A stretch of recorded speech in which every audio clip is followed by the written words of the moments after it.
Kebanyakan orang Arab yang datang ke Indonesia ini dari Hadramut. Karena apa? Yang pertama karena kehidupan di Hadramut sangat susah. Apalagi Hadramut dulu dijajah sama Inggris. Sehingga banyak orang-orang Hadramut yang keluar. Bukan cuma ke Jawa. Mereka juga ke Amerika, kemana. Mereka pokoknya meninggalkan negerinya. Karena faktor politik, negeri, dan ekonomi. Akhirnya mereka sampai ke Indonesia. Dan di Indonesia ada dua grup yang datang ke Indonesia. Alawiyun, mereka adalah saudara-saudara kita yang mengaku keturunan dari Ahlul Bait, dari Rasul sallallahu alaihi wasallam. Kita percaya. Bismillahirrohmanirrohim. Assalamualaikum warahmatullahi wabarakatuh. Alhamdulillah, wassalatu wassalamu ala rasulillah. Saudara-saudara muslim yang dirahmati Allah subhanahu wa ta'ala. Ada sebuah video menarik dari Ustadz Syafiq Reza Basalamah yang membahas tentang nasab, khususnya mengenai orang-orang yang menisbatkan diri kepada Nabi Muhammad Shallallahu Alaihi Wasallam. Mereka mengaku sebagai keturunan beliau. Bagaimana seharusnya sikap kita terhadap klaim mereka? Haruskah kita percaya atau menolak? Sebelum mengambil sikap, mari kita simak video dari Ustadz Syafiq Reza Basalamah hingga selesai.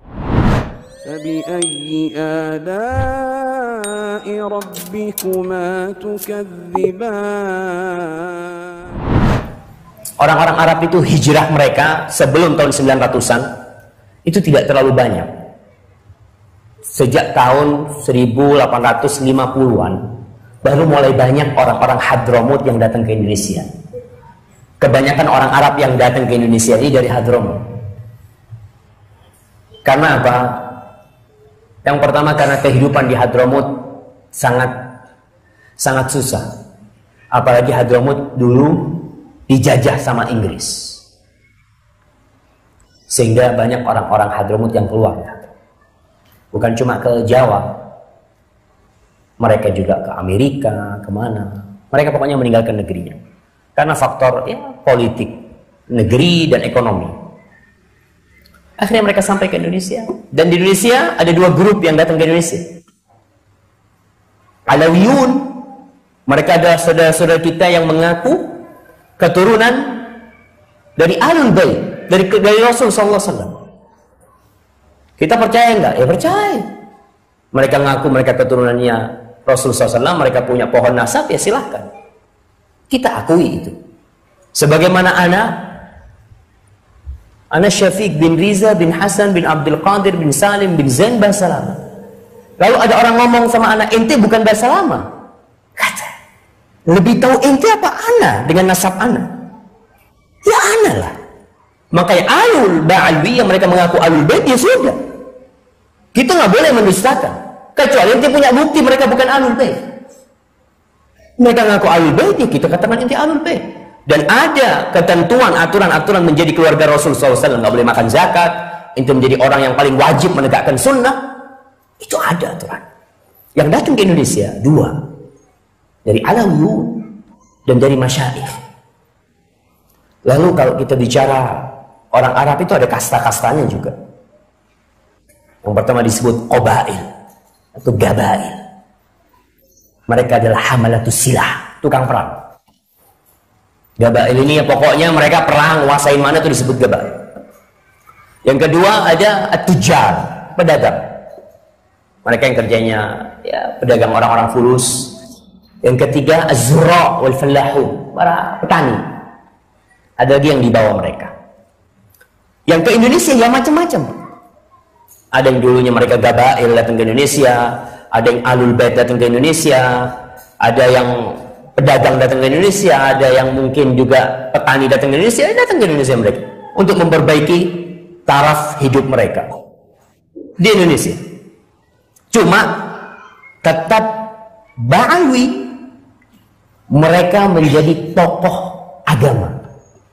Jarang dari orang-orang Arab Masyayikh ini jadi tokoh agama. Seakan-akan hanya milik mereka. Datanglah ke Indonesia, mereka kumpul di Indonesia. Inilah orang-orang Arab sekarang untuk melihat, itu yang tersisa. Jumlah orang Arab di Indonesia itu, ketika Anda nulis ini, Jadi 8 tahun yang lalu itu di koran Ar-Riyadh, insya Allah, disebutkan jumlahnya 5 juta orang Arab yang di Indonesia. Yang di Hadramut nggak sampai 2 juta atau 3 juta. Yang di Indonesia lebih banyak orang. Karena yang di Hadramut banyak keluar. Kemudian Syekh Ahmad Surkati, beliau berulang kali dalam kitabnya, ini kitab yang tulisan tangan beliau, insya Allah bukan beliau yang tulis tangan, beliau mengimlakkan kepada muridnya ketika perjalanan. Judul kitabnya ini Ithaful Ibad, ini kitabnya Syekh Ahmad Surkati. Ithaful Ibad bitafnidi maza'imil Haddad. Ini kitab dialog dengan Al-Haddad, salah satu dari tokoh Alawiyah. Beliau mengatakan nih dalam kitabnya, "Falyalam Alawi Al-Haddad wa amthaluhu," hendaklah Alawi Al-Haddad dan yang semisal dengan Alawi Al-Haddad. "Anni," kalau aku nih, "lastu minal ladina yukhawwafuna bismi ahli sunnah wala bismil jumhur." Aku bukan termasuk orang yang bisa ditakut-takutin dengan ahli sunnah, jumhur ulama. Wah, aku nggak perlu ditakut-takutin dengan ucapan-ucapan seperti itu. Walakinni minal ladzina yukhawwafuna bismi sunnah sahihah wa muhkamil kitab.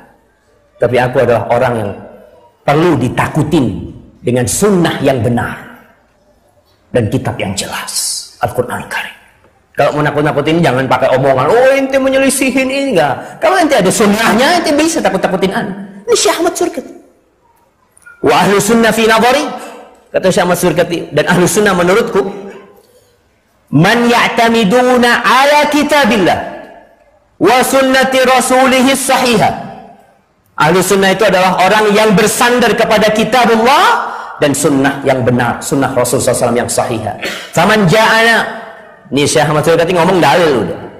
Faman ja'ana bi ghairi hujjatin thabitatin minhuma, siapa yang datang kepadaku tanpa dalil yang jelas dari Quran dan sunnah, fala qimata li kalamihi indana fil umur diniyah.